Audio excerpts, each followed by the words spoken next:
So hello everyone, this is Gaurav भैया। Guys आज की इस वीडियो में मैं आपको एसिड बेस एंड सोल्ट वाला जो चैप्टर है ना, वो आपको ए से लेके जेड तक कंप्लीट करवाने वाला हूं। और मैं तुम्हें लिटरली गारंटी दे रहा हूं, इस वीडियो के बाद है ना, आपको इस चैप्टर की कोई और वीडियो देखने की जरूरत नहीं है। तो चलो बिना टाइम वेस्ट के वीडियो को स्टार्ट करते हैं। और हाँ, हमारे क्लास 11th वाले चैनल को भी सब्सक्राइब कर लेना, ताकि हम रहे 10th के साथ भी और 10th के बाद भी। चलो वीडियो स्टार्ट करते हैं। तो मैं आपको ना ये चीजें नहीं कराऊंगा, क्यों? क्योंकि सीबीएसई आपकी इन चीजों में से क्वेश्चन पूछती नहीं है। मैं आपको इस वीडियो के अंदर उतनी चीजें कराऊंगा जिसमें से आपकी सीबीएसई क्वेश्चन पूछती है, जो आपकी चीजें इस चैप्टर के अंदर इंपॉर्टेंट है। ठीक है, तो सबसे ज्यादा क्वेश्चन आपके जो पूछे जाएंगे ना इस चैप्टर में, आपकी केमिकल इक्वेशन में से पूछे जाएंगे। तो हम स्टार्टिंग यहीं से करेंगे। तो सबसे पहली रिएक्शन आपकी reaction of acid with base. जब आपका एसिड और बेस आपस में रिएक्ट करते हैं ना, उस रिएक्शन को क्या बोलते हैं?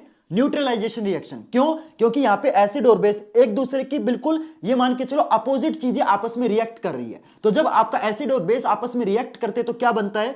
आपका सोल्ट बनता है एंड वाटर बनता है। Clear everyone? और इस रिएक्शन को क्या बोलते हैं? Neutralization reaction. अब यहां पे एग्जांपल देखो, हमने क्या लिया? KOH यानी कि पोटेशियम हाइड्रोक्साइड ले लिया, जो कि क्या है? एक बेस है। हमने हाइड्रोक्लोरिक एसिड ले लिया। अगर आप इन दोनों को रिएक्ट कराओगे तो क्या बनेगा? पोटेशियम क्लोराइड बनेगा, जो कि एक सोल्ट है, और आपका पानी बनेगा। Clear everyone? ये रिएक्शन आपकी बहुत ज्यादा इंपॉर्टेंट है, अच्छे से याद कर लेना। इसके बाद आपकी सेकंड रिएक्शन आती है reaction of acid with metal. कि अगर हम किसी मेटल को एसिड के अंदर डालेंगे ना, तो क्या होगा? अगर आप एसिड को मेटल के साथ रिएक्ट कराओगे तो आपका नमक बनेगा, और साथ में आपकी जो हाइड्रोजन गैस है ना, वो आपकी हवा में उड़ जाएगी। एग्जाम्पल से समझो, जैसे मान लो मैंने मैग्नीशियम ले लिया, जो कि एक मेटल है। अगर आप मैग्नीशियम को हाइड्रोक्लोरिक एसिड के अंदर डालोगे तो आपका मैग्नीशियम क्लोराइड बनेगा, जो कि एक सोल्ट है, और आपकी हाइड्रोजन गैस बाहर निकलेगी। Clear everyone? इसके बाद आपकी तीसरी रिएक्शन आती है reaction of metallic oxide with acid. कि जो आपके मेटल ऑक्साइड होते हैं ना, वो आपके एसिड के साथ किस तरीके से रिएक्ट करेंगे। तो अगर आप मेटल ऑक्साइड को एसिड के साथ रिएक्ट कराओगे तो आपका एक तो सोल्ट बनेगा और एक साथ में आपका वाटर बनेगा। अब आप सोचोगे कि भैया ये जो सोल्ट और वाटर है, ये तो हमारे न्यूट्रलाइजेशन रिएक्शन के अंदर भी बना था। यस, ऐसा क्यों हो रहा है? इस मेटल ऑक्साइड का जो नेचर होता है ना, वो क्या होता है? बेसिक होता है, यानी कि बेस की तरह ये रिएक्ट करता है। तो अगर बेस और एसिड आपस में रिएक्ट करेंगे तो क्या बनेगा? नमक और पानी बनेगा। एग्जांपल से समझो, जैसे मान लो मैंने कॉपर ऑक्साइड ले लिया। कॉपर ऑक्साइड क्या है? मेटल ऑक्साइड है। कॉपर ऑक्साइड और आप हाइड्रोक्लोरिक एसिड को रिएक्ट कराओगे तो आपका कॉपर क्लोराइड बनेगा और आपका पानी बनेगा। Clear everyone? इसके बाद आपकी अगली रिएक्शन आती है reaction of acid with metal carbonate and metal hydrogen carbonate. तो अगर आप एसिड को मेटल कार्बोनेट या फिर मेटल हाइड्रोजन कार्बोनेट के साथ रिएक्ट कराओगे तो क्या बनेगा? आपका नमक बनेगा, कार्बन डाइऑक्साइड गैस निकलेगी और आपका पानी निकलेगा। एग्जांपल देखो, पहले मैं क्या करूंगा, मैं सोडियम कार्बोनेट को एसिड के साथ रिएक्ट कराता हूं तो क्या बनेगा? आपका सोडियम क्लोराइड बनेगा, पानी बनेगा और आपकी कार्बन डाइऑक्साइड गैस निकलेगी। तो ये जो है ना सोडियम कार्बोनेट, सोडियम क्या है? मेटल है, तो ये मेटल का कार्बोनेट है। ठीक है, तो अगर आप मेटल के कार्बोनेट को एसिड के साथ रिएक्ट कराओगे, नमक बनेगा, पानी बनेगा और आपकी कार्बन डाइऑक्साइड गैस निकलेगी। अब मैं दूसरे एग्जांपल में क्या ले रहा हूं, मैं सोडियम हाइड्रोजन कार्बोनेट ले रहा हूं। इसको हम क्या बोलते हैं? सोडियम बाइकार्बोनेट भी बोलते हैं। तो अगर आप सोडियम हाइड्रोजन कार्बोनेट को एसिड के साथ रिएक्ट कराओगे तो नमक बनेगा, पानी बनेगा और आपकी कार्बन डाइऑक्साइड गैस निकलेगी। Clear everyone? ये चीज आपको अच्छे से याद होनी चाहिए। इसके बाद आपकी अगली चीज आती है कंडक्शन ऑफ इलेक्ट्रिसिटी। ये बात है ना, ध्यान से सुनना जो मैं आपको बताने वाला हूं। जो आपके एसिड होते हैं ना, ये आपके सॉलिड फॉर्म में आपकी इलेक्ट्रिसिटी कंडक्ट नहीं करते। जो एसिड होते हैं ना, ये सिर्फ आपके लिक्विड फॉर्म में ये आपकी इलेक्ट्रिसिटी को कंडक्ट करते हैं। अगर आपके पास कोई सॉलिड फॉर्म में एसिड है ना, उसमें से बिजली पास नहीं होगी। लेकिन अगर आप उसी एसिड को पानी में डाल दोगे, उसका एक्वस सॉल्यूशन बनाओगे, तो उस एक्वस सॉल्यूशन में से आपकी जो बिजली है वो आपकी पास हो जाएगी। Clear everyone? और अगर आपको जानना है कि कोई एसिड कितना स्ट्रॉन्ग है, क्योंकि दो टाइप के एसिड होते हैं, एक होता है आपका वीक एसिड, एक होता है आपका स्ट्रॉन्ग एसिड। तो जिस एसिड का पीएच जितना कम होगा ना, वो एसिड उतना ही ज्यादा स्ट्रॉन्ग होगा। जैसे मान लो एक एसिड आपके पास जिसका पीएच कितना है? 1 है, और वहीं पे एक दूसरा एसिड है जिसका पीएच आपके पास 6 है। ठीक है, तो इन दोनों में से कौन सा ज्यादा स्ट्रॉन्ग होगा? 1 वाला ज्यादा स्ट्रॉन्ग होगा। क्यों? क्योंकि जिसका पीएच जितना कम होता है ना, वो एसिड उतना ही स्ट्रॉन्ग होता है। Clear everyone? इसके बाद आपका बेस आता है। तो इसमें से भी है ना, ये वाली चीजें आपके पेपर में नहीं पूछी जाएगी। बेस के रिएक्शन आपको याद करने। तो सबसे पहला रिएक्शन है बेस का, reaction of base with metal. कि अगर आप एक मेटल को बेस के अंदर डालोगे तो क्या होगा? आपका नमक बनेगा और आपकी हाइड्रोजन गैस बाहर निकलेगी। एग्जांपल से बताता हूं, जैसे आपने मान लो जिंक मेटल ले लिया और उसको आपने सोडियम हाइड्रोक्साइड, जो कि एक बहुत ज्यादा स्ट्रॉन्ग बेस होता है, उसके अंदर डाल दिया, तो क्या बनेगा? Na2ZnO2। इसको क्या बोलते हैं? सोडियम जिंकेट बोलते हैं। और आपकी हाइड्रोजन गैस बाहर निकलेगी। क्लियर एवरीवन, ये आपको पता होना चाहिए। और एक चीज और ध्यान रखना, सारे के सारे मेटल आपके बेस के साथ रिएक्ट नहीं करते, कुछ ही आपके सिलेक्टिव मेटल ऐसे होते हैं जो बेस के साथ रिएक्ट करते हैं, सारे मेटल आपके बेस के साथ रिएक्ट नहीं करते। Clear everyone. इसके बाद आपकी दूसरी रिएक्शन आती है बेस इन वाटर, कि अगर आप एक बेस को पानी के अंदर डालोगे तो क्या होगा, अगर आप बेस को पानी के अंदर डालोगे ना तो आपके OH नेगेटिव आयन वो रिलीज करेगा। एग्जांपल से बताता हूं, जैसे मान लो आपने मैग्नीशियम हाइड्रोक्साइड को पानी के अंदर डाल दिया तो आपका मैग्नीशियम अलग हो जाएगा और जो आपके OH नेगेटिव आयन है ना वो आपके अलग हो जाएंगे। तो अगर आप बेस को पानी के अंदर डालोगे तो आपके OH नेगेटिव आयन रिलीज करता है, और वहीं पे अगर आप एसिड को पानी के अंदर डालोगे तो उस केस में आपके H पॉजिटिव आयन निकलते हैं। एसिड में H पॉजिटिव आयन निकलते हैं, बेस के अंदर आपके OH नेगेटिव आयन निकलते हैं।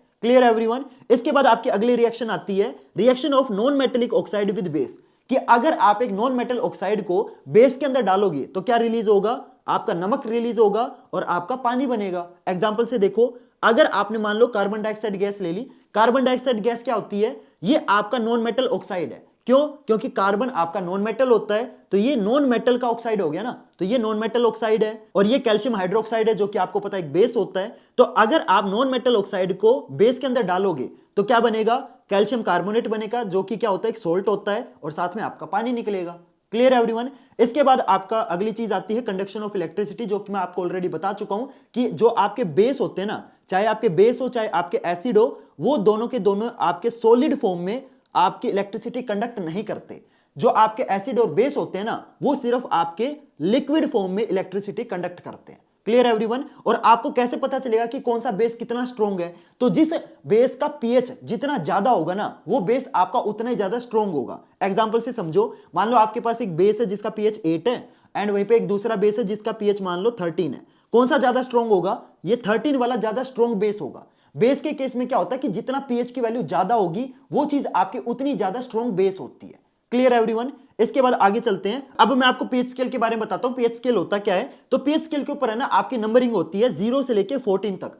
जो 7 वाली नंबरिंग होती है ना ये आपके न्यूट्रल की होती है। न्यूट्रल जैसे आपका वाटर हो गया तो वाटर का पीएच कितना होगा, 7 होगा। 7 से जितनी पीएच की वैल्यू कम होगी ना वो चीज आपके उतनी ज्यादा स्ट्रॉन्ग एसिड होगी, और 7 से ज्यादा वैल्यू होगी तो वो चीज उतनी ज्यादा स्ट्रॉन्ग बेस होगी। Clear everyone. और 7 पे क्या होता है, न्यूट्रल होता है। जैसे आपका पानी है, पानी ना आपका एसिड है ना बेस है, तो पानी का पीएच कितना होगा, 7 होगा। Clear everyone. अब मैं आपको जो चीज बताने वाला हूं ना बहुत ज्यादा इंपॉर्टेंट है, ध्यान से सुनना, कि जो आपके पीएच होते हैं ना ये हमारे रियल लाइफ के अंदर कहां पे यूज होते हैं। अब पहले एग्जांपल में देखो क्या बोला गया है कि आपका self defence bye animal and plant, कि ये जो आपके एनिमल होते हैं ना, जैसे कोई चींटी है या कोई मधुमक्खी, अगर वो मधुमक्खी आपको काट लेगी तो यहां पे सूजन हो जाती है। तो जब मधुमक्खी आपको काटती है ना तो वो आपकी बॉडी के अंदर क्या डाल रही है, एसिड डाल रही है। ठीक है, तो आपकी बॉडी के अंदर एसिड आ गया तो वहां पे सूजन हो जाती है। तो आपको क्या करना है, जहां पे आपको मधुमक्खी ने काटा है ना वहां पे क्या लगा दो, वहां पे है ना आप माइल्ड बेस लगा दो।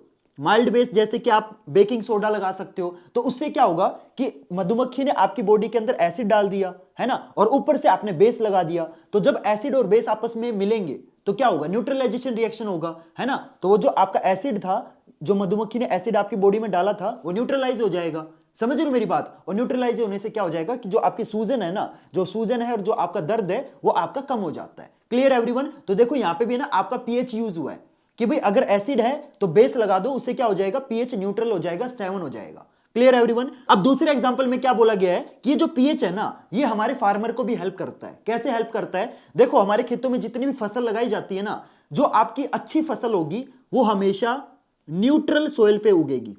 अगर सोइल का पीएच न्यूट्रल होगा, कितना होगा, 7 होगा ना, तो आपकी जो फसल है उसको ग्रो होने में बहुत ज्यादा हेल्प मिलेगी। समझ रहे हो मेरी बात। लेकिन अगर सोइल का पीएच कम हो गया 7 से या 7 से ज्यादा हो गया तो आपकी जो फसल है ना वो अच्छी ग्रो नहीं होगी। तो अगर हमारी सोइल का पीएच कम हो जाए, मान लो 6 हो जाए, तो फार्मर क्या करेगा, उस सोइल के अंदर बेस वाला फर्टिलाइजर डाल देगा। क्यों, क्योंकि हमारी जो सोइल है ना वो एसिडिफाइड हो गई है। तो अगर बेसिक फर्टिलाइजर उसके अंदर डलेगा तो न्यूट्रलाइज हो जाएगा। लेकिन वहीं पे मान लो अगर सोइल का पीएच 7 से ज्यादा हो जाए, मान लो 8 हो जाए, तो फिर फार्मर क्या करेगा, उस केस में जो फार्मर है ना वो जो फर्टिलाइजर डालेगा वो एसिड वाला फर्टिलाइजर डालेगा। उससे क्या होगा कि जो सोइल है वो बेसिक है और एसिड का फर्टिलाइजर डाल दिया तो न्यूट्रल हो जाएगा। समझ रहे हो। तो जो सोइल है ना उसका न्यूट्रल होना बहुत ज्यादा जरूरी है। क्यों, क्योंकि न्यूट्रल सोइल के अंदर ही जो आपकी फसल होती है, जो क्रॉप्स होती है ना, वो बेटर तरीके से ग्रो कर पाती है। Clear everyone. तीसरा एग्जांपल देखो कि जो आपका पीएच वाली जो चीज है ना, ये हमारे डाइजेस्टिव सिस्टम के लिए भी बहुत ज्यादा हेल्पफुल है। मैंने आपको लाइफ प्रोसेस वाले चैप्टर में एक चीज बताई थी कि हमारे पेट के अंदर है ना हाइड्रोक्लोरिक एसिड होता है जो कि डाइल्यूट होता है, लेकिन अगर हमारे पेट के अंदर हाइड्रोक्लोरिक एसिड की अमाउंट बढ़ जाए तो हमारे पेट में क्या हो जाएगी, एसिडिटी हो जाएगी, राइट। यानी कि हमारे पेट के अंदर एसिड का अमाउंट बढ़ गया है। तो उस केस में हमें क्या करना पड़ता है, हम बाहर से या तो इनो खाएंगे या फिर ऐसी कोई दवाई खाएंगे जिसके अंदर क्या होगा, बेस होगा।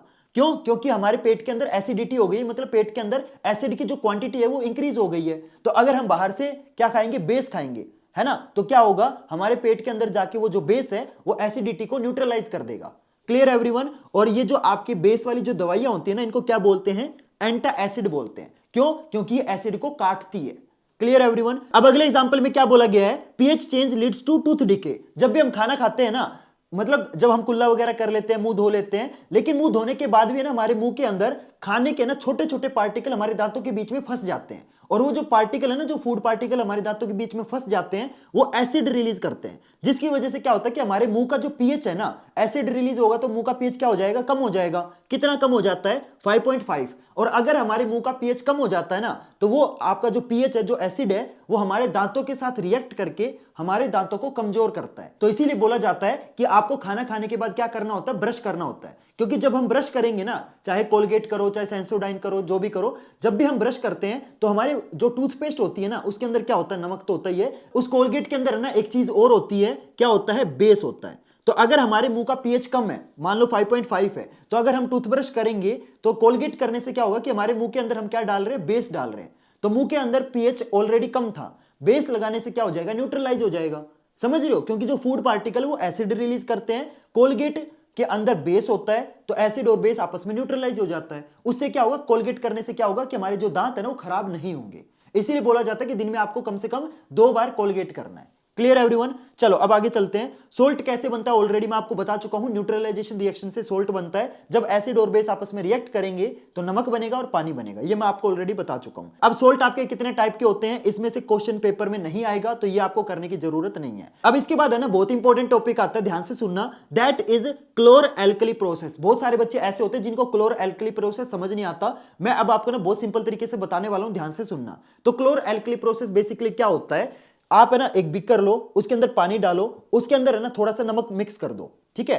तो आपने क्या किया, आपने सोडियम क्लोराइड जो कि नमक होता है, जो कॉमन सोल्ट होता है, हम अपने घर में यूज करते हैं, वो आपने पानी के अंदर मिक्स कर दिया। अब उस बीकर के अंदर क्या करो, इलेक्ट्रिसिटी पास करो, उसके अंदर है ना 2 तार डाल दो और इलेक्ट्रिसिटी ऑन कर दो। क्या होगा, आपका ना एक तो सोडियम हाइड्रोक्साइड बनेगा, दूसरा आपका क्लोरीन गैस बनेगी, और तीसरी आपका हाइड्रोजन गैस बनेगी। Clear everyone. और इस पूरे प्रोसेस को क्या बोलते हैं, क्लोर एल्कली प्रोसेस। और ये जो आपका सोडियम क्लोराइड वाला जो सॉल्यूशन है ना, जब आप एक पानी के अंदर कॉमन सोल्ट मिक्स करोगे तो वो जो सॉल्यूशन बनता है ना, जो सोल्ट सॉल्यूशन बनता है, उसे क्या बोलते हैं, ब्राइन बोलते हैं। Clear everyone. तो जब आप पानी के अंदर नमक मिक्स करके उसके अंदर से इलेक्ट्रिसिटी पास करोगे, सोडियम हाइड्रोक्साइड बनेगा, क्लोरीन गैस बनेगी, हाइड्रोजन गैस बनेगी। लेकिन अब ना ध्यान से सुनना, जो मैं आपको बताने वाला हूं, जो कि बहुत ज्यादा इंपॉर्टेंट है। जो आपका सोडियम हाइड्रोक्साइड है ना, ये आपका कहां पे जाके कलेक्ट होगा, कैथोड पे, ठीक है। सोडियम हाइड्रोक्साइड आपका कैथोड पे जाएगा, और जो आपकी क्लोरीन गैस है ना, ये आपके एनोड पे जाएगी, और जो आपकी हाइड्रोजन गैस है ये आपके कैथोड पे जाएगी। Clear everyone. ये चीज है ना आपको पता होनी चाहिए कि इस रिएक्शन के दौरान कौन सी चीज कहां पे जाती है। सोडियम हाइड्रोक्साइड आपका कैथोड पे जाएगा, क्लोरीन गैस आपकी एनोड पे जाएगी, और हाइड्रोजन गैस आपकी कैथोड पे जाएगी। तो इस पूरे प्रोसेस को क्या बोलते हैं, क्लोर एल्कली प्रोसेस। क्लियर। अब मैं आपको ना इंपॉर्टेंट कंपाउंड करा देता हूं। सबसे पहला इंपॉर्टेंट कंपाउंड है आपका ब्लीचिंग पाउडर, जिसको हम क्या बोलते हैं, कैल्शियम ऑक्सीक्लोराइड भी बोलते हैं, जिसका केमिकल फॉर्मूला क्या होता है, CaOCl2। इसको बनाते कैसे हैं, जब आप स्लेक लाइम में से क्लोरीन गैस पास कराओगे ना, तो आपका ब्लीचिंग पाउडर बनेगा और साथ में आपका पानी बनेगा। अब ब्लीचिंग पाउडर के यूज केस क्या क्या होते हैं, एक तो ब्लीचिंग पाउडर आपका ब्लीच करने में यूज होता है, दूसरा कॉटन कपड़ों को ब्लीच करने में भी यूज होता है, तीसरा ये ना, ये जो आपका ब्लीचिंग पाउडर है, इसको एज ए ऑक्सीडाइजिंग एजेंट भी यूज किया जाता है, तीसरा इसको ना पानी को साफ करने में, प्योरीफाई वाटर, पानी को साफ करने में भी ब्लीचिंग पाउडर का यूज किया जाता है, और इसको ना क्लोरोफॉर्म, यानी कि जो नशे वाली जो दवाइयां होती है ना, जिससे मतलब सुंघाते ही आदमी बेहोश हो जाता है ना, अपनी मूवीज वगैरह में देखा होगा, उसे क्या बोलते हैं, क्लोरोफॉर्म बोलते हैं। और ये जो ब्लीचिंग पाउडर है ना, ये आपका क्लोरोफॉर्म बनाने में भी यूज होता है। ठीक है। इसके बाद आपका अगला कंपाउंड आता है बेकिंग सोडा। बेकिंग सोडा को क्या बोलते हैं? सोडियम हाइड्रोजन कार्बोनेट बोलते हैं। इसका केमिकल फॉर्मूला क्या है? NaHCO3। इसको बनाते कैसे हैं? जब आप नमक, पानी, कार्बन डाइऑक्साइड गैस और अमोनिया इन चारों को मिक्स कर दोगे तो क्या बनेगा? अमोनियम क्लोराइड बनेगा और साथ में आपका जो बेकिंग सोडा है वो बन जाएगा। अब बेकिंग सोडा नाम से ही पता चल रहा है कहां कहां यूज होगा। एक तो देखो ये कुकिंग में यूज होता है, जो आपकी छोले की सब्जी होती है या फिर केक वगैरह बनाने में बेकिंग सोडा यूज किया जाता है, ठीक है। दूसरा, ये आपका एज ए एंटी एसिड भी यूज किया जाता है। अगर किसी के पेट में एसिडिटी है तो अगर आप बेकिंग सोडा को पानी में मिक्स करके पी लोगे ना तो आपकी जो एसिडिटी है वो आपकी कम हो जाती है। साथ में इसको ना फायर एक्सटिंग्विशर बनाने में भी यूज किया जाता है। Clear everyone? इसके बाद आपका अगला इंपॉर्टेंट कंपाउंड आता है, that is washing soda. Washing soda का केमिकल नेम क्या है? Sodium carbonate. और इसका केमिकल फॉर्मूला क्या है?